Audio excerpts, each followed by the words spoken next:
Good morning and welcome to another edition of PreMarket PulseScan with yours truly, Dex, the Algo Capitalist, aka the Vulcan, coming to you live from PulseWaveTrading.com, home of the world famous PulseWave price trigger reports that we place in your hand each and every trading day. All right, so here we are this morning with the markets up, pretty good this morning based on, in spite of, I should say, in spite of the the unemployment data, um, which was a little bit worse than expected. All right, so looking here at the Dow Futures, we're up 173 points at 28,352. The NASDAQ 100 is up 95 points at 11,565 and a half. Russell My Hustle up 21 and a quarter points at 34.28 even. I'm sorry, that was the E-mini S&P 500. The Russell My Hustle is up 16.3 points at 1626.1. Futures Bitcoin Composite Index up 40 at 10,760. Nat Gas off 6 cents at 254. Crude oil up 85 at $40.80 per barrel. Long bond is up 16.30 seconds at 174 and 430 seconds. Gold futures up $10.30 at $1,901.20 an ounce. Silver futures up 22 cents at $24.12 per ounce. And the US dollar index is up 12 at 93.75. Euro dollar is off 30 pips at 117.51. Pound sterling off 2 pips at 129.13. The Aussie is up 15 pips at 71.57. Canadian dollar off 12 at 132.45. Euro yen up 26 at 124.38. Dollar yen is unchanged at 105.97. And last but not least, the Kiwi is unchanged at 65.73. Big story in the grain complex. They keep running. Will we see beans in the teens before it's all over? Soybeans are up 13 and a quarter points at 10.64 and a quarter. Corn is up 3 and a quarter at 3.92 even. And wheat up 7 and 3/4 points at 6.15 and a quarter. And that is how the markets are shaping up here right before the open. So now the next piece that we got to go over is the overnight news. What's going on there? Well, let's see here. Citigroup slammed with $400 million fine for long-standing failure to resolve its risks and data systems. Thursday's fine is the second penalty slapped on the bank in recent weeks. EasyJet forecasts a loss of $1.1 billion, its first annual loss, as the pandemic continues to ravage the airline industry. The British airline scrapped its dividend. That is enough to really punish your stock when you take away the dividend, because for longer term holders, that's the reason why they're holding your paper in the first place, and that's because you're paying them a dividend to do so. Let's see here. What else we got? Let's see. Peloton's market cap just reached a record $32 billion. But a new survey in Wall Street solo bearish analysts warns this valuation should be less than half of that. And that's BMO Capital Markets equity analyst Simon Siegel's bearish case on Peloton's market size, and a new civic science survey echoing his sentiments. Let's see here what else we got. All right, United Airlines and JetBlue could soar nearly 50% on upgraded outlooks for ample cash through 2022, JP Morgan says. Despite expectations for weaker air travel demand and weak earnings reports, JP Morgan upgraded the airline stocks. First of all, let me give you guys a little insight to companies, especially banks, putting out ratings on companies. Okay. This goes back to your go-go 90s. You can pay, all right, back in the day, and I'm sure it's still the case, you could pay for a good rating. You could pay for someone to put out a buy recommendation on your stock, all right? You can pay for upgrades on your stocks, all right? All you have to do is finesse a few people with the universal lubricant, and boom, it's all done. All right, it's no wonder that the power of the briefcase can open a lot of doors.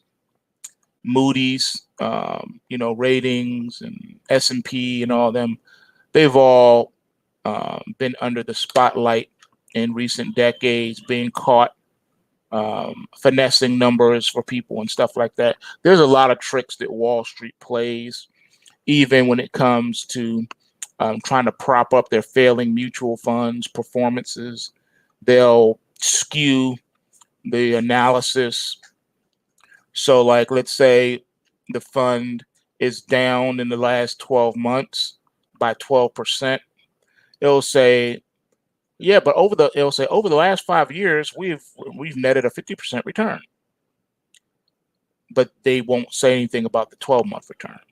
So they do a lot of things like that. So another thing that they do too is, like I said, they talk their book. How do we know that JP Morgan does not have either a contractual agreement with United Airlines and JetBlue to put out upgrades and buy recommendations? Because these banks can sometimes operate in dual and multiple purposes. They can act as an intermediary to put out buy recommendations and upgrade recommendations for their paying clients that pay them money to do this and to advise them. And they could also operate in another capacity. How do we know that JP Morgan does not have a significant stake and hold mad shares of United Airlines and JetBlue? Thus, they're going to talk their book and put out the upgrade because they want you to come in and prop them up in their trade. Okay, just some things to think about. Okay, so in the U.S., futures are up this morning. Germany's DAX rose 0.6%. Britain's FTSE 100 rose 0.4%, and the Euro Stoxx 50 rose 0.5%. In Asia, markets in China were closed for a holiday. Hong Kong's Hang Seng fell 0.2%, and Japan's Nikkei rose 0.9% at the close. And here we're up about 0.5%. Earnings keep on coming. Domino's Pizza and 7 I Holdings are highlights for today. As far as the data calendar, the U.S. 30-year bond auction, the Energy Information Administration's natural gas storage change, and continuing jobless claims have already come out. All right, so if you're trading that gas, watch out for that report. That could be a market-moving event that could even potentially move against your position. So be prepared. All right, just be prepared. Be prepared. Okay, what else we got here cooking? Let's take a quick look-see what we got. All right, so top U.S. food bank warns of nationwide meal shortages in next 12 months. The virus scam pandemic and resulting recession has crushed millions of households and produced a new era of hunger nationwide. It should be noted that this started back during the Obama administration, where you could hear radio advertisements for entitlements, food stamps, TANF, SNAP, all of that stuff. Even saying, hey, you may qualify for Social Security and all this other stuff. So yeah. Yep, that's not a 2020 thing. That goes all the way back, people, to 2008. So since 2008, we've been facing depressionary environment here in the United States. Now, after 7 months of the coronavirus chaos, triggering widespread unemployment to the tune of 50 plus million people out of work, and the collapse of small business as a result of the stupidity of nationwide lockdowns of the economy, tens of millions of Americans are going hungry for the first time in their lives ahead of the Christmas holiday season. You know, Black Friday will be upon us shortly. Tens of millions of Americans have turned to their local food banks as food insecurity spirals out of control. Now, according to the U.S. Census Bureau Household Pulse Survey from late August, about 10% of adults, to the tune of about 22.3 million, reported they didn't have enough to eat or lacked food. This figure is up from 18 million in early March. Now, Feeding America, a nationwide network of more than 200 food banks serving more than 46 million people, is warning it may experience a massive food shortage within the next 12 months, reported by WAPO. Feeding America said it could face a deficit of 10 billion pound shortfall between now and June of 2021, the equivalent of 8 billion meals. In July, the nonprofit organization estimated the total need for charitable food over the next year would be at an unprecedented 17 billion pounds, more than 3 times the food bank's network's last annual distribution of 5 billion pounds. Rising food insecurity comes as the economy faces a tidal wave of long-term unemployment as millions of people who lost jobs early during the pandemic lockdowns and remain out of work are unable to find a job as job losses increasingly become permanent. At the moment, nearly 4 million jobs have vanished forever. 4 million jobs vanished forever. 2 problems are developed: rising long-term unemployment and permanent job losses. The combination of the two create deep economic scarring and immense financial pain for millions of households. Now, the Salvation Army recently launched its annual holiday fundraising campaign early this year for the first time in 130 years, in a bid to rescue Christmas, to support those households financially ruined by the economic downturn. As concerns over economic recovery grow, with a flurry of corporate layoffs in recent weeks, you should think about a few things coming up here, such as the grim reality that economic revival is a mirage. It does not exist. The economy is desperately in need of another round of stimulus. The problem with fiscal injections used for consumption is that it's only a short-term sugar high that ends in a crash if more is not seen. I have to tell you, those are some very, very, very scary things to think about. All right, something to think about. And there are things that add to that that make this, that way, such as the whole inflation debate. According to some measures, inflation is already above 2.5%. Inflationary propositions are before us. Now, that also can hurt your pocket. So if you're already on limited income and it costs more to buy the things that you need, that further pressure on those who are already struggling.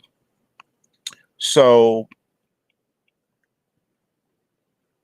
I have to tell you, man, it's looking a little suspicious over here. Now, the latest PCE data showed that prices rebounding significantly, rising 0.4% over 3 months compared with the prior 3 months on an annualized basis. CPI was still showing prices falling on that basis, although in August, the reopening of the economy pushed 3-month annualized CPI inflation above 3%. Today, UBS economist Paul Donovan made precisely that point, writing that Fed President Evans yesterday indicated the Fed may be comfortable with 2.5% inflation, but inflation is over 2.5% already on some measures. Now, inflation inequality causes most people to experience inflation that is higher than reported. And the growth of online retail means that different consumers can be charged different prices for the same things. So the signal from central banks is that rates stay low if some inflation measures rise, but there is more to inflation than giving out random numbers greater than 2%. All right. Now, one place where the Fed can learn some lessons about surging inflation is the used car market, which, as Bank of America chief economist Ethan Harris says, that this tells us a lot about the nature of the COVID shock and is having a notable impact on macro data. Now, pointing to the confluence of supply and demand forces, which has created a shortage of used cars, Harris notes that given the state of the world, perhaps it is appropriate that used cars are an important factor driving the economy. As Harris elaborates on the supply side, the 2-month shutdown in auto production has created a shortage of new cars that spilled over into the used market. Now, in addition, the weak economy is encouraging car owners to delay trading up into a new car. Meanwhile, on the demand side, the COVID crisis has caused people to shy away from public transportation and ride services. These supply and demand shifts have more than offset the increase in supply from rental car companies selling some of their fleet. As a result, used cars are impacting both inflation and real activity. In July, the August combined used car prices soared 7.7%, the biggest 2-month increase since 1969. And since used cars and trucks make up 2.75% of the CPI basket, this surge alone has added 0.2% to the overall index, which, as Bank of America notes, is a lot when inflation is this low. Meanwhile, used cars have also contributed to the V-shaped recovery in goods consumption, falling a cumulative 31% from February to April, and then jumping 68% in the next 2 months. Yet, what goes up must come down, and the cooling off of the used car market is already in the works. Auto manufacturers did not have their usual summer shutdown this year and are starting to restore inventories to normal. Fleet sales continue to be weak as there is no rebound in the rental market in sight. At the same time, a good chunk of the normal cost advantage in buying a used car has been eroded as new car companies push for greater sales. Now, according to the Manheim Used Vehicle Value Index, used car inflation is already showing a leading sign of weaker retail prices. Finally, the used car market has benefited from the big tax cuts and increased transfer receipts in the spring. Low-income families benefited the most, and those benefits are beginning to fade. Real spending on used cars actually slowed in both July and August. And now that a new stimulus bill seems unlikely until after the election, probably is what it's looking like, and potentially well beyond that, it is only a matter of time before the sugar hike spending surge from this summer reverses with a bang, sending prices sharply lower over the coming months. Unintended consequences, people. Did y'all think about that when you were planning this scamdemic? Huh? I bet you didn't. Well, here's another unintended consequence, but I'm going to say it is a pre-planned consequence, something that they wanted to happen anyway. Smart homes of 2040 could have hanging butler robots to assist the elderly. Remember what I was telling you? They're going to start replacing people with machines. All right. They'll use physical robotics to handle the manual menial labor, and they'll use AI, artificial software, for the white collar jobs. Let me repeat. Blue collar jobs will be beginning to be replaced by robotics. White collar jobs will be replaced with AI. They're already running some of these pilots nationwide and have been doing so quietly for the past few years, such as allowing algorithms to determine sentencing guidelines on convicted felons, using artificial software to run insurance companies and determine, a person's risk profile, using algorithms in the practice of the law itself, having an artificial intelligence to be your paralegal if you're a lawyer. They've been, sliding algorithms to replace human input for a long time. They just haven't really gone public with how widespread it's really becoming. So a lot of white collar jobs, they're not coming back either because you're using a computer. The biggest industry where artificial intelligence has already been in use for some time has been Wall Street. The day and age of stockbroker is dead. All right, the title stockbroker doesn't even exist. All right, the stockbrokers that were able to hang on to their jobs had to recreate themselves and become bona fide financial planners. And now even that's being removed. It even spread into the hedge fund industry. No longer is a human being making trading and investment decisions. They're using artificial intelligence to not only make those determinations, but also to handle the actual buying and selling of securities. All right. Hedge funds used to have a head trader to place the trades, and you were just, you were really paying for that person's, acumen in trading of the financial markets. But now they're using artificial intelligence the same way that your high frequency trading outfits are using artificial intelligence. At high frequency trading outfits, a human being is not placing those trades; a computer is. The artificial intelligence is doing the trading to the tune of millions of shares a day. Well, likewise, in hedge funds, you have artificial intelligence that is actually making the trading decisions and actually placing the trades automatically as well. And they have direct feeds into the exchange. All right. So the computer is literally placing the trades for you.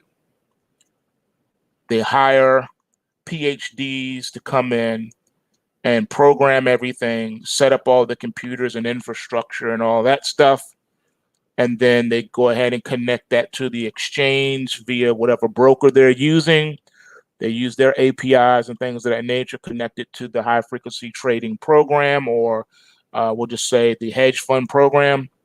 And the only thing the human being has to do is just come in the morning, take a look at the overnight run.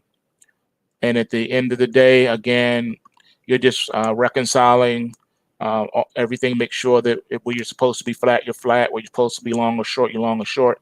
And that's all he does. And if there's anything, if the artificial intelligence has a hiccup or something's wrong, his job is to turn that thing off and call in the PhDs to come and look at what's going on, look at the code, look at the algorithms, blah, blah, blah.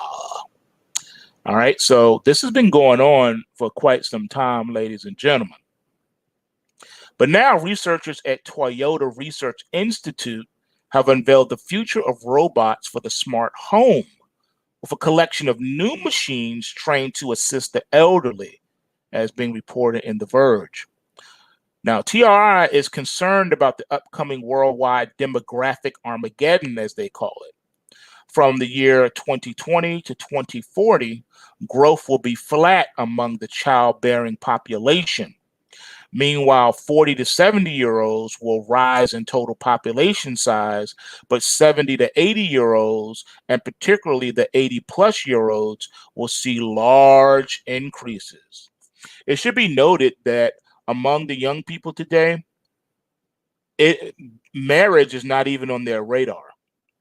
They're not even thinking about marriage. People are choosing to forego marriage and just live together like Martin and Gina back in the 90s hit show Martin. So you're having a lot of couples shacking up, but never putting a ring on it, never getting married. And a lot of them have also decided they don't want children. They don't want marriage. They don't want to put a ring on it, and they don't want children. All right. So let that sink in for a bit. You got an entire generation of people that have decided they're not going to procreate, and they're going to forego the institution of marriage. What does that say about society, and where does that put society? Something to think about.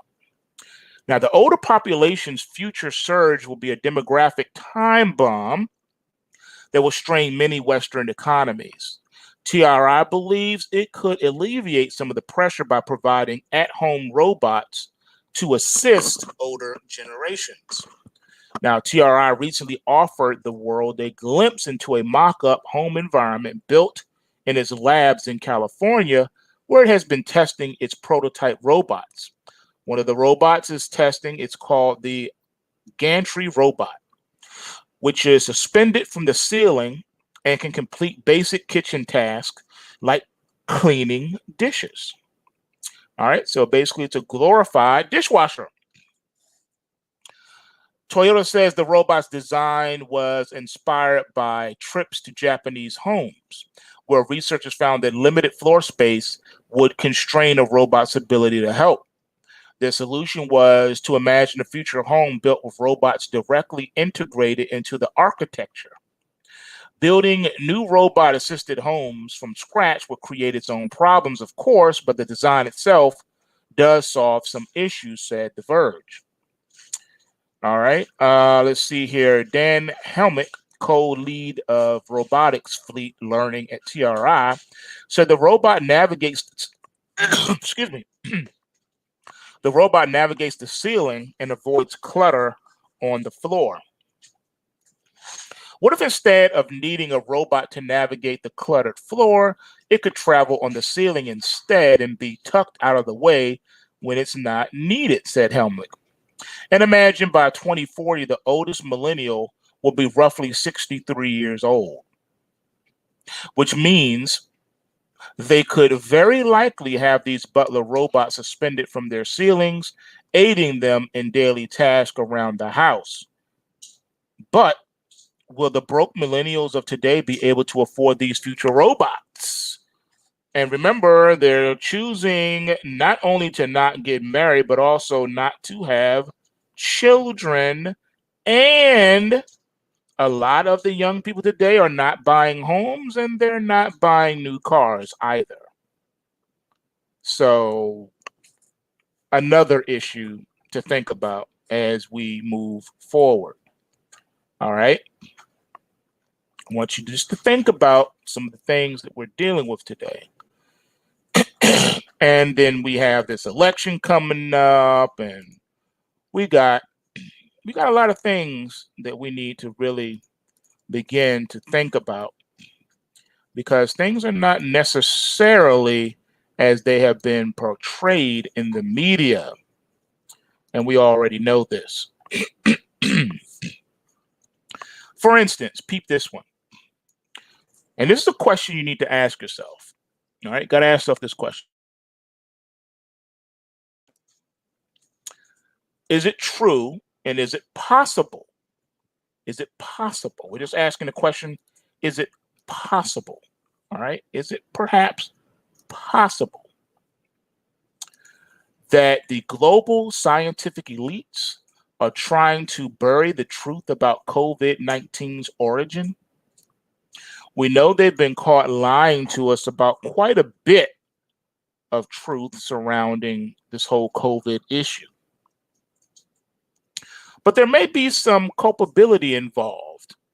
But the huge resistance being mounted by the international scientific elite, the media, and vested financial interests such as the pharmaceutical industrial complex, we see that they have a lot of resistance against conducting an objective analysis of the origin of the COVID-19 virus. And it's primarily about money. If it would be determined that the COVID-19 pandemic resulted from a laboratory leak of a genetically engineered virus, it would not only disrupt the flow of huge sums of research funding, but adversely affect the investments of those vehemently opposed to President Trump's efforts to make the U.S. economy less dependent on China and therefore make the U.S. less vulnerable to Chinese geopolitical blackmail. Okay. Now, there is growing scientific evidence that the COVID-19 pandemic may have resulted from a vaccine development project gone wrong. Live amputated vaccines are a type of vaccine used for smallpox and childhood diseases like measles, mumps, rubella, and chickenpox, in which a weakened or attenuated form of the virus that causes the disease is manufactured. Because such vaccines are so similar to the natural infection that they help prevent, they create a strong and long-lasting, even lifetime immune response. Now, live amputated virus vaccines must possess certain characteristics to be safe and effective. They must have lower virulence and replication capability than the natural pathogenic form of the virus, but be able to induce a pronounced immune response. Now, of additional importance is that the live annotated virus vaccines should clear quickly from the body and not revert or mutate back to the natural pathogenic form. Now, to fulfill those characteristics, certain modifications providing protection strategies or circuit breakers must be engineered into the viral genome, which are also potential markers of artificial manipulation. That means human design. An ad hoc group of scientific investigators known as Drastic have compiled a 36-point list of to buttress their claim that the COVID-19 virus could have originated in a vaccine development program. Like I said back in December, remember? For example, a central mechanism for controlling immune response is mediated by interferons. Now, the COVID-19 virus seems to have some signatures in its genome which indicate interferon hypersensitivity compared to the coronavirus responsible for the 2002 and 2003 pandemic. Another indication that the COVID-19 virus may have been the product of an attempt to produce a live attenuated virus vaccine is the accumulation of synonymous mutations in the spike protein compared to the RATG13, which the global scientific elite claim is the nearest bat coronavirus relative.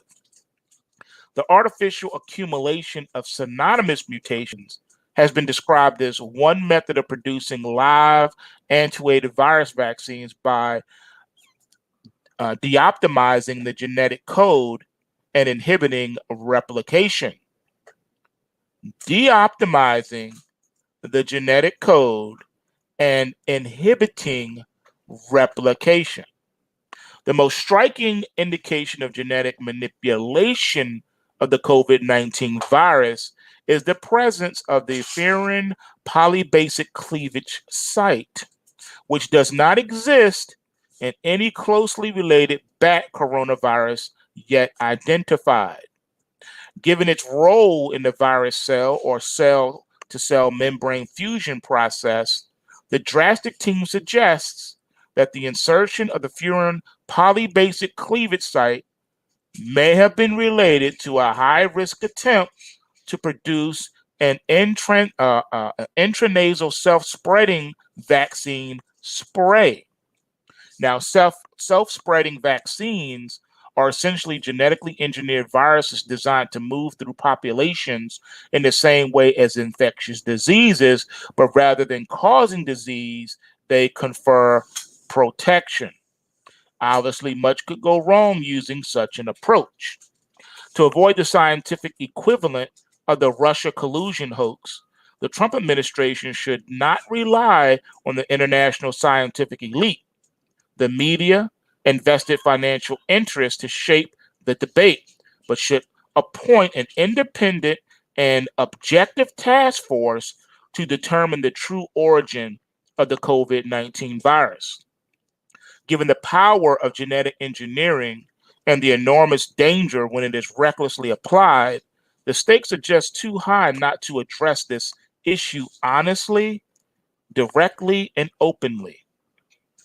Something to think about as we move into this next phase, ladies and gentlemen. All right, here we go. There are trillions of dollars at stake, ladies and gentlemen.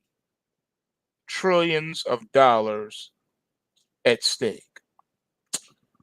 No one is comfortable discussing this, but it is the truth.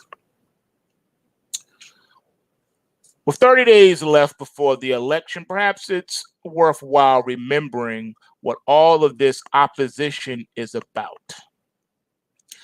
Something 99% of American voters do not quite understand. Congress doesn't actually write legislation. The last item of legislation written by Congress was sometime around the mid-1990s. Modern legislation is subcontracted to a segment of DC operations known as K Street. That's where the lobbyists reside.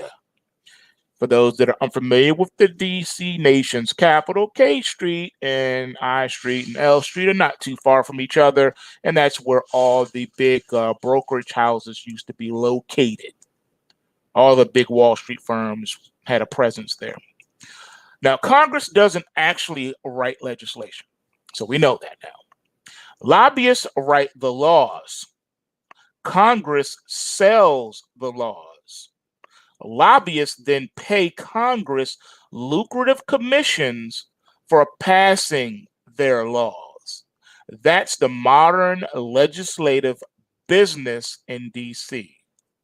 Again, that is the news cycle. I told you everything is built on lies and corruption.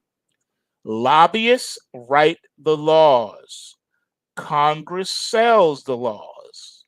Lobbyists then pay Congress lucrative commissions for passing their laws. Now, when we talk about paying off politicians in third world countries, we call it bribery. All right? That's what that is. Why do you think most congressmen, most senators, when they leave office, they leave richer than when they came into office? However, when we undertake the same process in the US, we call it lobbying. So if it happens anywhere outside the US, we say, hey, that's bribery. But when we do it, it's called lobbying. Euphemisms, ladies and gentlemen, euphemisms. I think the late George Carlin did an entire skit on euphemisms. Most of you remember that stand-up performance about euphemisms. Now, the CTH often describes the system with the phrase, there are trillions at stake. The process of creating legislation is behind that phrase. DC politics is not quite based on the ideas that frame most voters' reference points. Hence, one of the reasons I believe in my heart of hearts is one of the reasons they really the true reason they took off the Netflix series House of Cards, because they were exposing too much truth. So they had to come up with the Me Too situation in order to put pressure on Netflix to cancel that show. For those of you who have never watched House of Cards, I double dare you, triple dare you to go and watch it. You will see everything that is going on today was put in that show. Everything. Even down to the wearing of masks and protests. Yep. Check it out. Check it out. All right. Moving on. Now, with people taking notice of DC politics for the first time, and with people not as familiar with the purpose of DC politics, perhaps it is valuable to provide some clarity here. Now, most people think when they vote for a federal politician, a House or Senate representative, they're voting for a person who will go to Washington, D.C. and write or enact legislation. This is the old-fashioned schoolhouse rock perspective based on decades past. I'm just a bill on Capitol Hill. Nope, doesn't work that way no more. It don't work like that no more. There is not a single person in Congress writing legislation or laws. Not one.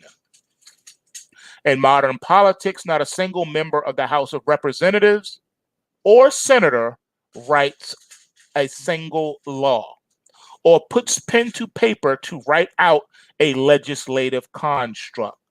This simply doesn't happen. Over the past several decades, not several years, several decades, that means for the past 10-year cycles, several 10-year cycles, a system of constructing legislation has taken over Washington, D.C. that more resembles a business operation than a legislative body. The power of the briefcase rules, ladies and gentlemen.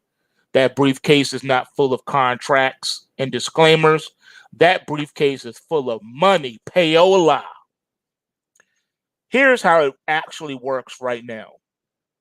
Outside groups, often called special interest groups, are entities that represent their interest in legislative constructs. These groups are often representing foreign governments, Wall Street multinational corporations, banks, financial groups, or businesses, or smaller groups of people with a similar connection who come together and form a larger group under an umbrella of interest specific to their affiliation. All right, this is not limited. It also includes the pharmaceutical industrial complex, the military industrial complex, the prison industrial complex, on and on and on. Sometimes the groups are social interest groups, activists, climate groups, environmental interests, etc. The social interest groups are usually nonprofit constructs who depend on the expenditures of government to sustain their cause or need. Black Lives Matter is also included in this list. They have received about $1 billion. That money is then funneled through another corporation or corporate entity, which then directly shuffles that money to Democratic parties and members. So that you can't say, well, Black Lives Matter directly funded these things and these politicians. All the money that Black Lives Matter collects goes to white Democrats, politicians. Make no mistake in that. That money is not going to black neighborhoods. It is not going to the urban centers. It is going directly to white Democratic politicians. Now, the for-profit groups, mostly businesses, have a purpose in Washington, D.C. to shape policy, legislation, and laws favorable to their interests. They have fully staffed offices just like any business would, only their business is getting legislation for their unique interest or the people that they represent and work for. Now, these groups are filled with highly paid lawyers who represent the interests of the entity and actually write laws and legislation briefs. In the modern era, this is actually the origination of the laws that we eventually see passed by Congress. Now, within the walls of these buildings, within Washington, D.C., is where the sausage is actually made. So when you hear them talking about pork, that's what it is. They say, we will only pass your bill if you can sneak these little things in there. So they play political football and hold hostage the things that you believe that they told you that they're going to do for you because they told you need these things. So they say this is an education bill we're trying to pass. It's going to fund, schools and give out textbooks and cookies and apples to teachers. You'll say, man, that's a great bill. Who would not want to pass that? And then it gets voted down unanimously. And you're like, I don't understand this. How could you do this to our schools? What's wrong with providing apples to teachers? What's wrong with this? It's not that expensive. We need to do this. Think about the education of our children. And what you don't know is that political games are being played. You're thinking that your local politician is a monster because he voted down the bill to provide apples to teachers. And you're like, what kind of monster would do this?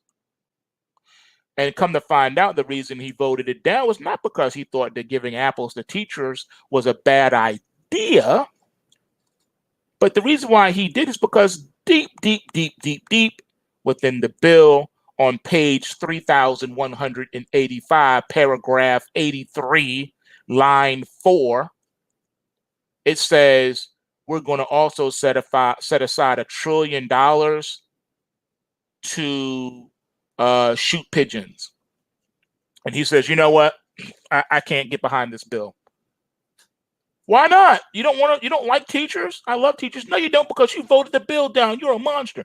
No, I voted it down because they wanted to set aside $1 trillion to shoot innocent pigeons. And I don't agree with that. So I can't vote for this. See the little dirty tricks, ladies and gentlemen? And once again, no elected official is usually part of this law origination process. Almost all legislation created is not high profile. They are obscure changes to current laws, regulations, or policies that no one pays attention to. The passage of the general bills within legislation is not covered in the mainstream media. 99% of legislative activity happens without anyone outside the system even paying any attention to it. Now, once the corporation or representative organizational entity has written the law they want to see passed, they hand it off to the lobbyist. The lobbyists are people who have deep contacts within the political bodies of the legislative branch, usually former House or Senate staff or former House Senate politicians themselves. The lobbyist takes the written brief, the legislative construct, and it's their job to go to Congress and sell it. All right? Sell it. What does sell it mean? Selling it means finding politicians who will accept the brief, sponsor their bill, and eventually get it to a vote and passage. The lobbyist does this by visiting the politician in their office, or most currently familiar, by inviting the politician to an event they're hosting. The event is called a junket when it involves travel. Often, the lobbying event might be a weekend trip to a ski resort or a conference that takes place at a resort. The actual sales pitch for the bill is usually not too long, and the majority of the time is just like a mini vacation, etc.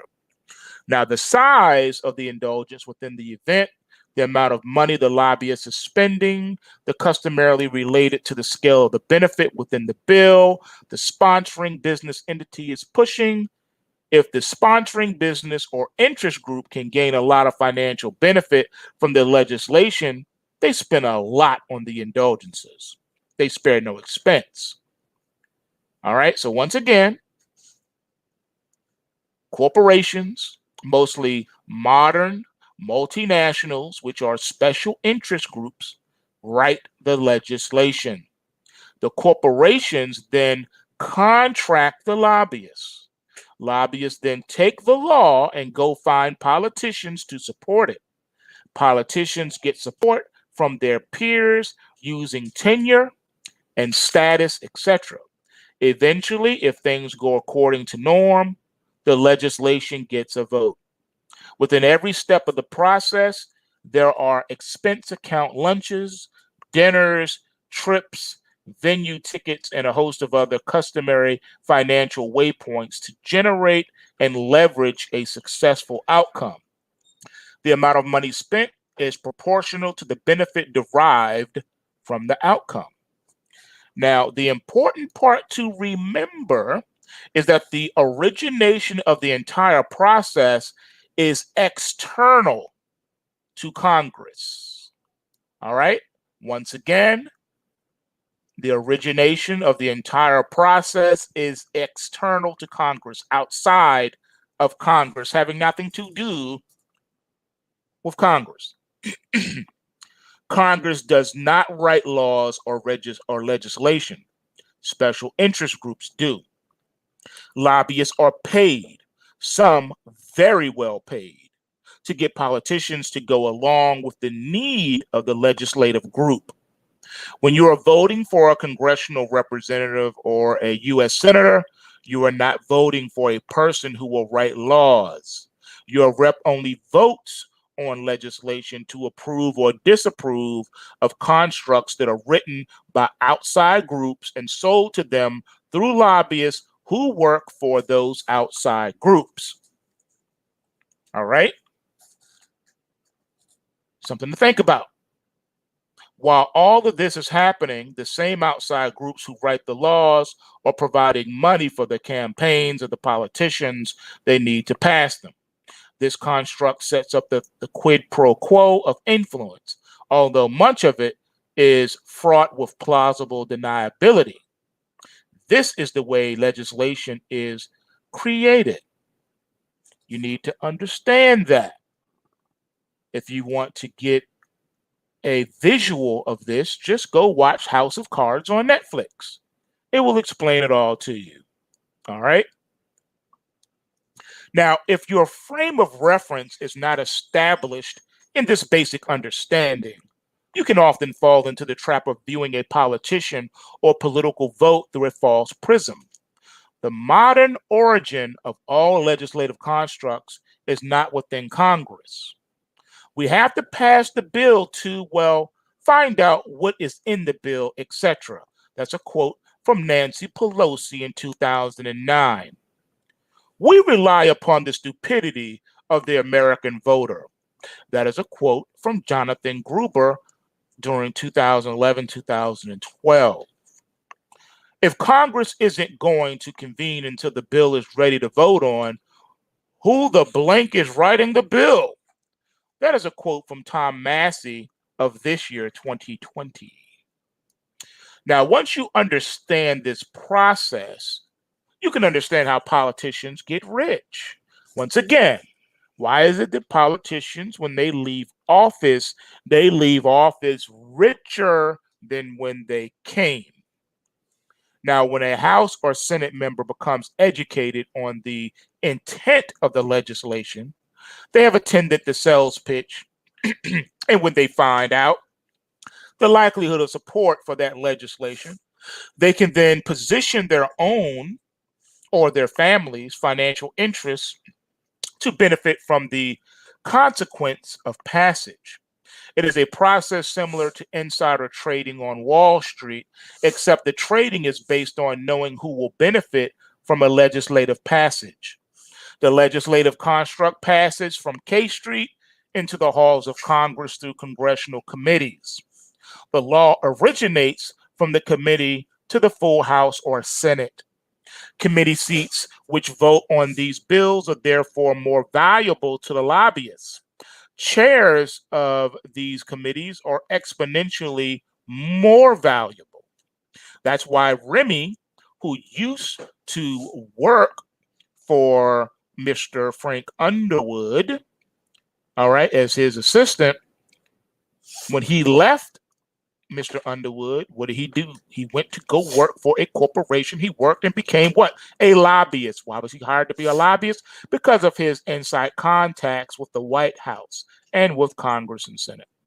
Okay, et cetera, et cetera. That's how that works. Okay? If you don't know who Remy is and you don't know who Frank Underwood is, you will learn those characters' names when you watch the House of Cards. Now, let's move on. Think about this reality against the backdrop of the 2016 presidential election. Legislation is passed based on ideology. Now, in the aftermath of the 2016 election, the system within DC was not structurally set up to receive a Donald Trump presidency. If Hillary Clinton had won the election, her Oval Office desk would be filled with legislation passed by Congress, which she would have been signing. All right? She'd have writer's cramp from all the special interest legislation driven by special interest groups that supported her campaign. That would be flowing to her desk. Why? Simply because the authors of the legislation, the originating special interests, the lobbying groups were spending millions of dollars to fund her campaign. Those are the entities that she works for. Hillary Clinton would be signing K Street constructed special interest legislation to repay all of those donors and investors. Now, Congress would be fast tracking the passage because the same interest groups also fund the members of Congress. All right. President Donald Trump winning the election threw a monkey wrench into the entire DC system. In early 2017, the modern legislative machine was frozen in place. The America First policies represented by candidate Donald Trump were not within the legislative constructs coming from the K Street authors of the legislation. There were no MAGA lobbyists waiting on Trump ideology to advance legislation based on America First objectives.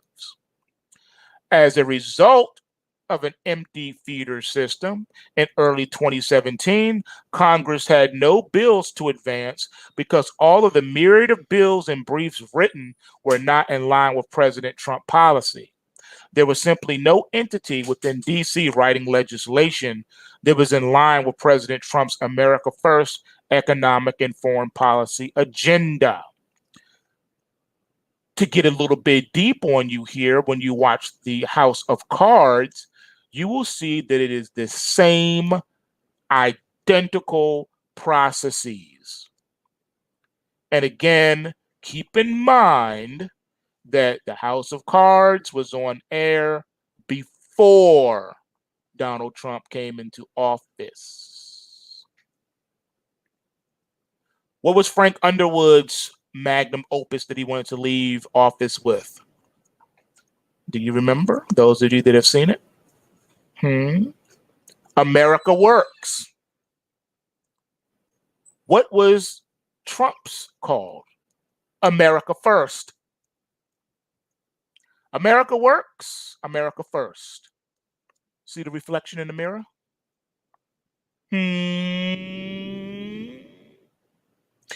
Now, exactly the opposite was true. All of the DC legislative briefs and constructs were and are antithetical to Trump policy. There were hundreds of file boxes filled with thousands of legislative constructs that became worthless when Donald Trump won the election. Those legislative constructs and briefs, representing tens of millions of dollars worth of time and influence, were just sitting there piled up in boxes under desks and in closets amid K Street and the congressional offices. Legislation needed to be in line with an entire new political perspective, and there was no one, no special interest or lobbying group currently occupying DC office space with any interest in synergy with Trump policy. Think about the larger ramifications within that truism. That is also why there was and is so much opposition against Trump. No legislation provided by outside interests means no work for lobbyists who sell it. No work means no money. No money means no expense accounts. No expense means politicians paying for their own indulgences, etc. Politicians were not happy without their indulgences, but the issue was actually way bigger than that. No K Street expenditures also means no personal benefit and no opportunity to advance financial benefit from the insider trading system or mechanism that has been set up for Congress, for senators, for Capitol Hill. Republicans and Democrats hate the presidency of Donald Trump, not because they hate Trump as a person or even as a president. It's because it is hurting them financially. For as long as he is in office, he is hurting them financially. President Trump is not figuratively hurting the financial livelihoods of DC politicians. He's literally doing it. President Trump is not an esoteric problem for them. His impact is very real, very direct, and hits almost every politician in the most painful place imaginable, the bank account. In the pre-Trump process, there were millions upon millions, even billions, that could be made by DC politicians and their families. Thousands of very indulgent and exclusive livelihoods attached to the DC business model. At the center of this operation is the lobbying and legislative purchase network known as the Big Club. George Carlin told you about the Big Club and how you ain't in it. Now, without the ability to position personal wealth and benefit from the system, why would a politician stay in office? It is a fact. The income of many long-term politicians on both wings of the uniparty bird were completely disrupted by Trump winning the 2016 election. That is one of the key reasons why so many politicians retired in 2018. Some of you were unaware of that. But what else happened in 2018? A lot of hedge funds start closing up their doors as well. When we understand the business of DC, we understand the differences between legislation with a traditional purpose and modern legislation with a financial and political agenda. When we understand the business of DC, we understand why the entire network hates President Donald Trump. This is also why they have been attacking him without stopping. They have never taken a break.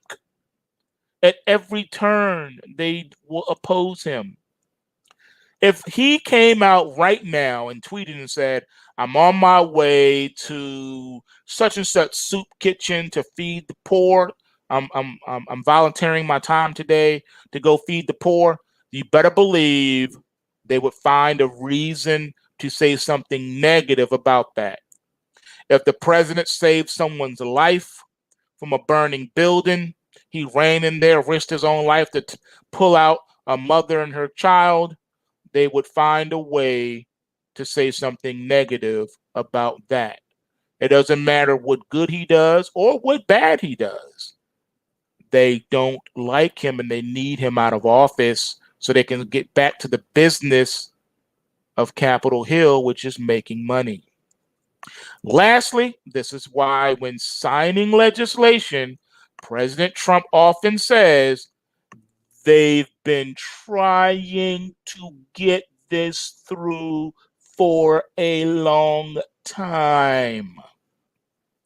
Most of the legislation is passed by Congress and signed by President Trump in his first term.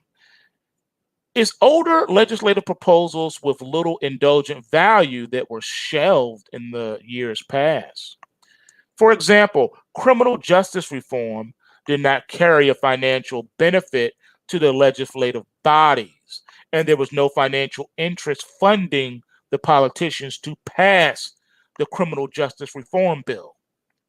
If you look at most of the bills President Trump has signed, with the exception of a few economic bills, they stem from congressional construction many years, even decades ago. Think about it carefully and you'll see it. The First Step Act, Right to Try, etc., were all shelved by Boehner, Pelosi, Ryan, McConnell, Reid, and others before them. When the value of legislation is measured by the financial underwriting and payoffs behind it, what type of legislative calendar does that require?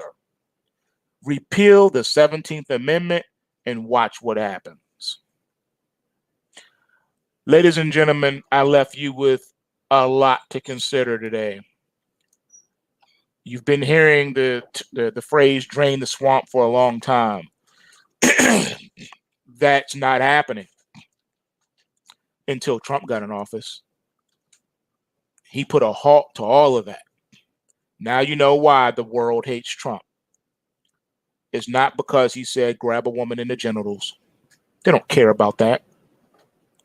It's not because they believe that he's a racist. They don't care about that. Donald Trump could do every press conference clothed in a white sheet and people wouldn't care. They wouldn't care. As long as they're getting broke off in the process, they don't care. They'll find a way to spin it. The mainstream media is clever at spinning any and everything. Yeah, you heard it right. If Donald Trump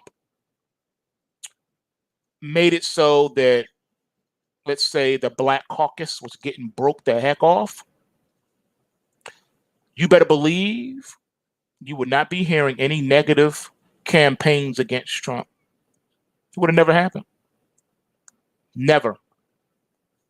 And even if he did show up of a press conference wearing the garb of the Ku Klux Klan Grand Dragon, they would spin it and say, oh, it was a joke. Y'all don't understand. It was a joke. We were joking about something. It was a dare. He lost a bet, so he had to dress like. They would come up with some kind of reason to marginalize that. Just saying, man, you need to do some homework, ladies and gentlemen. All right? You need to understand how Washington really works. Okay? You really do. That's all I got for y'all today, man. That's all I got for you today.